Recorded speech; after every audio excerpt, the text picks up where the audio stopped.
చంద్రబాబుకు ఇష్టం లేదు కేశవరావు కుటుంబం అక్కడ ఆంధ్రాకి తీసుకుపోవడానికి అని చెప్పేసి అంటున్నారు. మీరేమంటారు? అంటే చంద్రబాబు నాయుడు నరేంద్ర మోడీ చెప్పినట్టు వింటాడు, నరేంద్ర మోడీ చెప్పినట్టు పవన్ కళ్యాణ్ వింటాడు.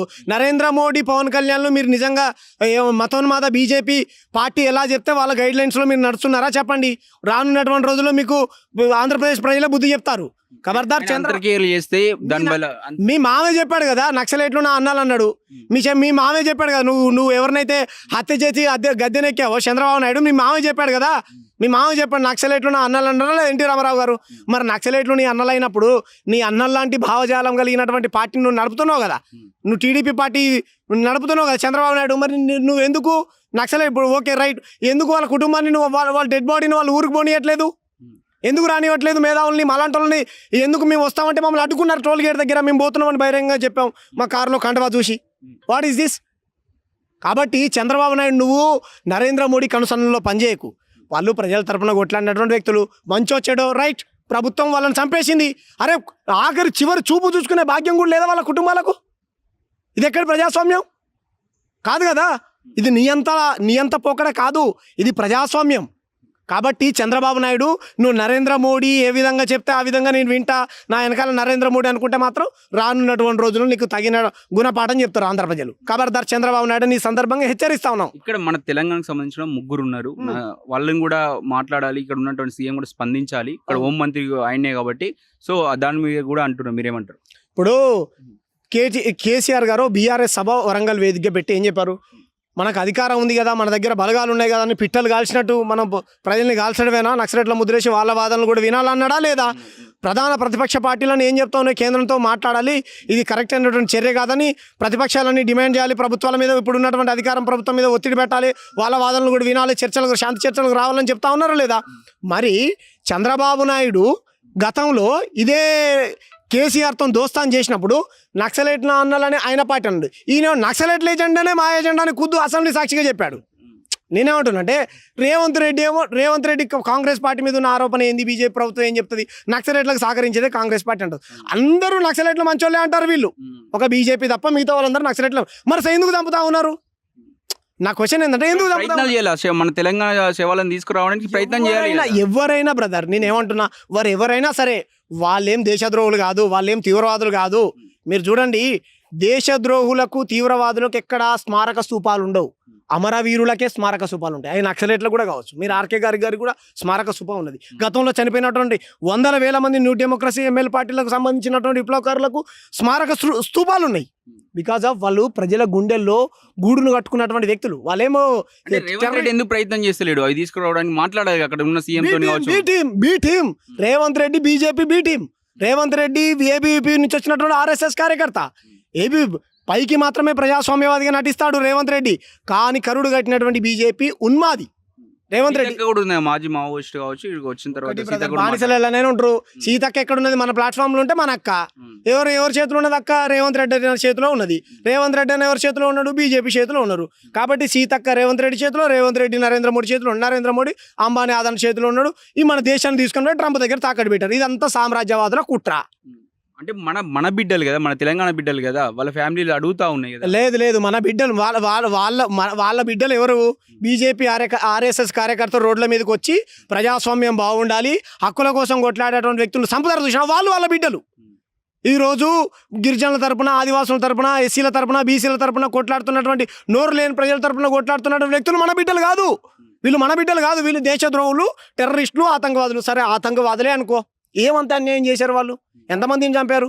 ఈ ఆపరేషన్ కగార్ పేరుతోని సుమారు 524 మంది పై చిలుకు ఈరోజు మీరు నక్సలైట్ల పేరు ముద్ర వేసి ఆదివాసులను చంపారు. ఎప్పటి నుంచి? 1969 నుంచి ఇప్పటి వరకు 12,500 మంది చనిపోయారు. దాంట్లో పోలీసు వాళ్ళు ఉన్నారు, మన భారతీయ పౌరులు ఉన్నారు. ఎందుకు ఈ దుర్మార్గం జరుగుతుంది? కాబట్టి నరేంద్ర మోడీ చర్చలకు, వాళ్ళు శాంతి చర్చలకు వస్తా అంటున్నారు కదా, వాళ్ళు డిమాండ్స్ ఏమి నువ్వు వినొచ్చు కదా. ప్రపంచం మొత్తం నిన్ను తిట్టరాని తిట్లు తిడుతుంది కదా. ఈరోజు మేధావులందరూ చెప్తా ఉన్నారు కదా, ప్రధాన ప్రతిపక్ష పార్టీలని చెప్తా ఉన్నాయి కదా. ఎందుకు ఇంటలేడు అమిత్ షా? గన్ను పట్టుకుంటే మేము చర్చలు జరపమని చెప్పేసి అంటున్నారు. గన్నులు ఆడున్నాయి, గన్నులు ఉంటే పట్టుకునే శక్తి లేదా అన్ని దగ్గర? గన్నులు ఆడున్నాయి, వాళ్ళు గన్ను పట్టుకొని వచ్చారా? ఎవరి దగ్గర ఉన్నాయి గన్నులు ఉన్నాయా? లేదు కదా. ఛత్తీస్గఢ్కు సంబంధించిన పోలీసు వాళ్ళు మొత్తం కూంబింగ్ చేసి గన్నులను తీసుకొచ్చి మీడియా ముందు పెట్టారు కదా. AK-47 ఉందా, ఇంకే-7 ఉందా, 4 ఉందా అని అన్ని పెట్టారు కదా బ్రదర్. లేవు కదా. ఎందుకు ఇటువంటి అభాండాలు మోపుతా ఉన్నారు నక్సలైట్ల మీద? తప్పు కదా. వాళ్ళు నిజంగా నక్సలైట్లు అనుకో, నువ్వు కాల్చు. ఎక్కడ కాల్చాలి? కోర్టు ఏం చెప్పింది? కాళ్ళ మీద కాల్చమని చెప్పింది. పట్టుకో, ప్రాణాలు పోకుండా కాల్చి పట్టుకొని నిజంగా వాళ్ళు ఏమైనా కుట్ర చేస్తూ ఉన్నారా, దేశానికి విరుద్ధంగా ఏమైనా పనిచేస్తూ ఉన్నారా, చెయ్యి. ఆదివాసుల తరపున కొట్లాడేది కదా. అడవులో వాళ్ళు ఏమన్నా నరేంద్ర మోడీ, అమిత్ షా లాగా, అంబానీ, ఆదాని లాగా డూప్లెక్స్ బిల్డింగ్లు కట్టుకుంటున్నారా? కరేగుట్టలు ఏం కట్టుకోవట్లేదు కదా. వాళ్ళు ఆదివాసుల తరపున కొట్లాడుతూ ఉన్నారు కదా. అక్కడ పూసేటువంటి ఇప్ప పువ్వు లేకపోతే ఇప్ప పండ్లు, దొరికేటువంటి అలముల పండ్లు అమ్ముకొని బతికేటువంటి ఆదివాసుల హక్కుల కోసం కొట్లాడడం నేరమా? తప్పు కదా. మేధావులు అందరూ మాట్లాడాలి. ప్రధాన ప్రతిపక్ష పార్టీలన్నీ మాట్లాడాలి. రేవంత్ రెడ్డి మాట్లాడాలి. ఎందుకు మాట్లాడు? ఒక పనికి మళ్ళీ బండి సంజయ్ మాట్లాడతాడు, ఏ కేంద్ర మంత్రి అంటాడు, మేము చెయ్యమంటాడు. ఏం మీ అయ్యా జాగిరా? మీ అయ్యా జాగిరా అనుకుంటున్నావా? ఇది ప్రజాస్వామ్య ప్రభుత్వం. నీ నరేంద్ర మోడీ ఏ నిర్ణయం తీసుకున్నా మా నిర్ణయానికి అందరూ ఒత్తాస పలకాలంటే కాదు కదా బ్రదర్. ఎందుకు ఇదే మాట మాట్లాడమని చెప్పు. ఇదే మాట మేము చర్చలు చేయమని చెప్పు. కరెక్ట్ కాదు కదా. ఇది చాలా తీవ్రమైనటువంటి పరిణామాలు ఎదుర్కోవాల్సి వస్తుంది బీజేపీ రానున్నటువంటి రోజుల్లో. ఇది తెలంగాణలో ఇప్పుడు కాదు కదా, ఎప్పటి నుంచో మీరు చూడండి. ఖమ్మం, వరంగల్, ఆదిలాబాద్ జిల్లాలలో మారుమూల ప్రాంతాలలో అన్నలంటే వాళ్ళ అందరికీ ఒక ఆరాధ్య దైవం, దేవులాగా మనం చూసాం. తెలంగాణలో కూడా అనేక సినిమాలు వచ్చాయి. ఓషే రామలమ్మ లాంటి సినిమాల్లో మీరు చూడొచ్చు. అన్నలేమో పెట్టుబడిదారులకు, ఆ భూస్వాములకు అనుకూలంగా పనిచేసే వాళ్ళు కాదు కదా. అన్నింటిలో దొంగలు ఉండవచ్చు వాళ్ళు చెప్పినట్టు. మంచిగా మేము నక్సలిజాన్ని మేము సమర్థించాం, కాదంటలే. కానీ మీరు ఎందుకు అమాయకమైనటువంటి గిరిజనుల తరపున కొట్లాడుతున్నటువంటి వ్యక్తులని నక్సలెట్ల పేరుతో కాల్చి చంపేస్తూ ఉన్నారు? మీరు గిరిజనులు చంపుతా ఉన్నారు. చచ్చిపోయిన వాళ్ళు మొత్తం గిరిజనులే. ఆ ఊర్లో ఉన్నటువంటి ఆదివాసీ గిరిజనులే మొత్తం. ఎక్కడ సుక్మా, బయలడిల్లా, దంతెవాడ, గీదం, చెర్ల, కుంట, ఆ ప్రాంతంలో ఉన్నటువంటి ఆదివాసులందరినీ చంపుతా ఉన్నారు మీరు. అరే ఆయన ఇప్పుడు ఎవరైతే కేశవరావు గారు ఉన్నారో ఒడిశాకు ఆపరేషన్ చేయించుకోవడానికి వెళ్ళాడు. ఆయన హెల్త్ బాగాలేదని అక్కడ హాస్పిటల్ నుంచి పట్టుకొని వచ్చి ఛత్తీస్గఢ్ బార్డర్లో నిలబెట్టి ఏమంటారు, ఈయన మా మీద ఎదురు కాల్పులు చేశాడని ఆయన కాల్ చంపారు. ఎంత అన్యాయం ఇది! ఎక్కడైనా ఉంటుందా ఇంత దుర్మార్గం? పానం బాగాలేనోడు నీ మీదకి ఎదురు కాల్పులు చేస్తాడా? నువ్వు చంపడానికి నీకో వంక. బయటపెట్టు. ఎదురు కాల్పులు చేసిన వీడియో ఏమైనా ఉంటే బయటపెట్టు. మేమేం చంపుతాం? పోలీస్ అధికారుల మీదకి మీ మీదికి నిజంగా నక్సలైట్లు కాల్పులు చేసి ఉంటే కనుక బయటపెట్టు. మేమే నిలదీస్తాం నీకు కరెక్ట్ కాదని. తప్పు కదా బ్రదర్. ఒకప్పుడు ఉండేనేమో, మేము కాదంటలే. ఎందుకంటే ఈరోజు మాకు దుఃఖం వస్తుంది. మా అమ్మలు, మా అయ్యలు చదువుకోలేక బాంచం దొరాన్ని కాలుమొక్తా అంటే ఆ దోపిడికి వ్యతిరేకంగా కొట్లాడారు నక్సలైట్లు. పిట్టలు కాల్చినట్టు కాలుస్తుంటే ఈరోజు దుఃఖంగా ఏడుస్తూ ఉన్నాం మేమందరం. వాళ్ళు ఏం పాపం చేశారు? ఏం పాపం చేశారు వాళ్ళు? రండి మా ఏజెన్సీ ఏరియాలోకి రండి. చదువుకున్న వాళ్ళు కదా వాళ్ళు. మా అమ్మ నాన్నల్ని దొరలు, భూస్వాములు గోసబెట్టి మా అక్క చెల్లెల్ని అడవులోకి ఎత్తుకొని పోయి రేపులు చేసినటువంటి దొరలకు, భూస్వాములకు వ్యతిరేకంగా కొట్లాడిన వాళ్ళు నక్సలైట్లు. చాలా రకాల సినిమాలు వచ్చాయి, మనం చూసాం. ఇటీవల కాలంలో కొన్ని వీడియోలు కూడా వైరల్ అవుతా ఉన్నాయి. ఏ నక్సలైట్ వచ్చాడు సార్ మా అక్క చెల్లెల్ని ఎత్తుకొని పోయినప్పుడు? ఏ భూస్వాములు వచ్చారు సార్? ఏ పోలీసు వాళ్ళు వచ్చారు? సామాన్యుడు పోలీస్ స్టేషన్ పోతే ఒక న్యాయం, జేబులో డబ్బుల కట్టలున్నాడు పోతే ఒక న్యాయం. అదే నువ్వు అన్నల దగ్గరికి పోతే, వెనకటి సినిమాలలో చూసాం మనం, ధనవంతుడు పోతే ఒక న్యాయం, పేదోడు పోతే ఒక న్యాయం ఉండదు. ఎవరిదైనా సరే అన్యాయం ఎటు పక్కన ఉంటే పోలీస్ అయినా సరే నక్సలైట్ అయినా అటు పక్కన ఉండేవాళ్ళు. అటువంటి ఇది ఉండేది మనం చూసాం. గద్దరన్న కూడా ఆ భావజాలం నుంచి వచ్చినటువంటి వ్యక్తే. తర్వాత ఆయన ఏ విధంగా జనజీవన స్రవంతిలో కలిసాడో అందరికీ తెలుసు కదా. మేమంటున్నాం మార్పు కోరుకుంటా ఉన్నాం కదా, మేము హింస కోరుకోవట్లేదు కదా, మార్పు కోరుకుంటా ఉన్నాం. ఎందుకు మీరు చంపుతా ఉన్నారు? వందల మందిని, వేల మందిని మీరు ఎందుకు ఈ విధంగా అక్కడ ఉన్నటువంటి భూముల్ని మీరు వేదాంత అనే కంపెనీకి కట్టబెట్టడం కోసం, జిందాల్ వేదాంత అనే కంపెనీలో కట్టబెట్టడం కోసం మీరు ఈరోజు ఛత్తీస్గఢ్ అడవులు మొత్తం పొతం పెట్టి నక్సలైట్లను మొత్తం ఖాళీ చేపించి, ఆడున్న ఆదివాసులను మొత్తం ఖాళీ చేపించి వాళ్ళకి అమ్మాలని చూస్తూ ఉన్నారు. ఇది కరెక్ట్ కాదు నరేంద్ర మోడీ గారు, ఇది కరెక్ట్ కాదు. దేశంలో ఉన్నటువంటి ప్రభుత్వ రంగ సంస్థలు మొత్తం ప్రైవేట్ వ్యక్తులకు కట్టుబెట్టావు. ఈరోజు జాతి సంపద, అడవులు అనేటి నీ సంపద నా సంపద కాదు కదా, జాతి సంపద. భవిష్యత్ తరాలకు, భావితరాలకు మనం అందించాలి కదా. వాటన్నిటి నువ్వు పెట్టుబడిదారుల కంపెనీలకు కట్టబెడతా అంటే ఎలా?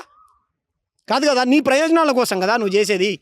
నిజంగా నీకు ఆదివాసుల మీద ప్రేమే ఉంటే కనుక డెవలప్మెంట్ వీళ్ళు మాట్లాడుతూ ఉన్నారు. కొంతమంది బీజేపీ నాయకులు మాట్లాడుతున్నారు, నక్సలైట్లు ఉండడం వల్ల ఆదివాసీ ఏరియాలో డెవలప్మెంట్ జరగట్లేదు. రైట్, తెలంగాణలో అయితే నక్సలైట్లు లేరు కదా. హైదరాబాద్లో వందల రోడ్లు గుంతలు పడ్డాయి, నేను చూపిస్తారా? చేస్తాడా? గాంధీ హాస్పిటల్కి పోదానండి, ఎటువంటి బెడ్లు ఉన్నాయో నేను చూపిస్తా, రా అక్కడ డెవలప్ చేయి. అక్కడ ఎందుకు చేయడు? మరి మేధావులు, బీజేపీ మేధావులు మాట్లాడుతున్నారు కదా, నక్సలైట్ల వల్ల ఆదివాసీ ప్రాంతాలలో డెవలప్ జరగట్లే అంటారు. నక్సలైట్ లేని ఏరియాలు ఉన్నాయి కదా, ఆదిలాబాద్ ఏరియాలో చక్కగా రోడ్లు ఉన్నాయా? మన గాంధీ హాస్పిటల్లో తెలంగాణకు రాజధాని అయినటువంటి గాంధీ హాస్పిటల్లో సరైనటువంటి సౌకర్యాలు ఉన్నాయా? పేషెంట్లు వచ్చి చూపించుకోవడానికి లేవు కదా. స్కూళ్ళల్లో ఆడపిల్లలు పోవడానికి వాష్రూమ్స్ లేవు. ఏది నీ డెవలప్మెంటు? నీకు వంక. వాళ్ళకు ముద్ర వేయాలి, ఆదివాసులకు నక్సలైట్లను ముద్ర వేయాలి. డెవలప్మెంట్కి ఎవరు, అభివృద్ధికి ఎవరు అడ్డుపడరు బ్రదర్. చెయ్యి, నీకు నిజంగా అంత ప్రేమ ఉంటే చెయ్యి. సూపర్ స్పెషాలిటీ హాస్పిటల్స్ కట్టు, కార్పొరేట్ స్కూళ్ళకు ధీటుగా గవర్నమెంట్ స్కూళ్ళని తీర్చిదిద్దు. ఎవరొద్దంటారు? ఉద్యోగ ఉపాధి అవకాశాలు కల్పించు, ఎంప్లాయ్మెంట్ క్రియేట్ చేయి. అది కదా తప్పు. అభివృద్ధికి అడ్డుపడుతున్నారు నక్సలైట్లను పచ్చి తప్పు.